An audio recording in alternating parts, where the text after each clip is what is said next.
To try again to talk with Cuthbert Langley. He is out there at that Exxon Tiger Market where shots were fired this morning. Cuthbert, what's the latest? Steve, what we know right now is police do not have a good description of exactly who they are looking for. This appears to have been a drive-by shooting hitting that window behind me. And I can tell you we are very lucky to report this morning that nobody was hurt because this is a very crowded gas station. This happened around 11 o'clock last night. And as you see from this video, crews have already begun the cleanup efforts. You see that big piece of plywood there in the front window. I went inside and spoke with the manager a short time ago who tells me there were several people inside of that store at the time of this shooting. At least 2 shots were fired at this gas station, one hitting the window you see there, the other hitting a gas pump nearby. You do see some surveillance cameras in this video too. That is what police are relying on to at least get a vehicle description. But since this was a drive-by shooting, it's often very hard to obviously get a good description of the people because obviously they were quickly driving by. So again, still a lot of work to do here, but nobody was injured. We know at least 2 shots were fired. As you can see and hear behind me, the store is open and running normally this morning. We're live in Bordeaux. Cuthbert Langley, News Channel 5 HD. Thank you, Cuthbert. New this morning, officers are looking for suspects in an armed carjacking, which happened at an apartment complex off of Bell Road. Detectives tell us the 2 suspects faked a car accident with the victim, and while she and the suspects were looking at the damage, the suspects pulled a gun. They took off with her car, which is a blue Chrysler 300. If you have any information, call police. We are learning new details about a fatal crash that caused big delays on I-440 yesterday. That crash killed a 49-year-old man. Right now, several of his kids are in the hospital. News Channel 5's Matthew Torres has been at Vanderbilt Children's Hospital throughout the morning. And is there any improvement on their conditions, Matthew? Yeah, we've got latest updates. So 3 of the kids, 6 kids who were sent here at Vanderbilt, 3 of them have already been released, leaving 3 still here at the hospital.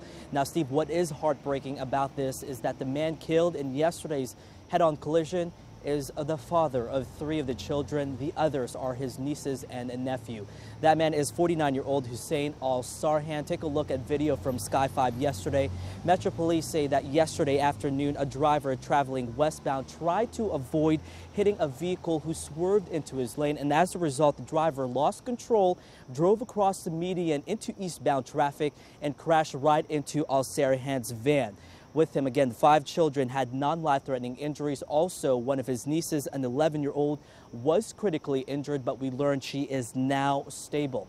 As far as the driver of the SUV, he was sent to Skyline with non-life-threatening injuries. The investigation of this accident continues since police are still trying to get information as to who the driver is that swerved in front of that SUV. If you have information, call the traffic office. That number is 615-862-7738. Reporting live at Vanderbilt Children's Hospital, I'm Matthew Torres, News Channel 5 HD. Millersville police need your help this morning to catch a suspect involved in a home invasion. The victim says someone followed him into his garage on Walnut Court and held him at gunpoint Tuesday night. 3 suspects were involved. They took the victim's phone, iPad, watch, and cash. Call Millersville Police if you have any information. Some developing news, Amy, this morning. Investigators trying to find out how 2 people died in Salina. Officials with the TBI tell us the couple was found dead inside their Arcot Road home Tuesday night. They've been identified as Annette Clark and Michael Hoff. Both were killed from a gunshot wound. Investigators say it is still an open investigation. As more details come in, we'll pass it along and update that story. And an update now on a story we had for you yesterday morning. And this is pretty incredible. A woman had her purse and donuts stolen from her car at a gas station. Now we're getting a look at the video that was taken moments after several citizens caught the guy. Sir, don't ever do that again.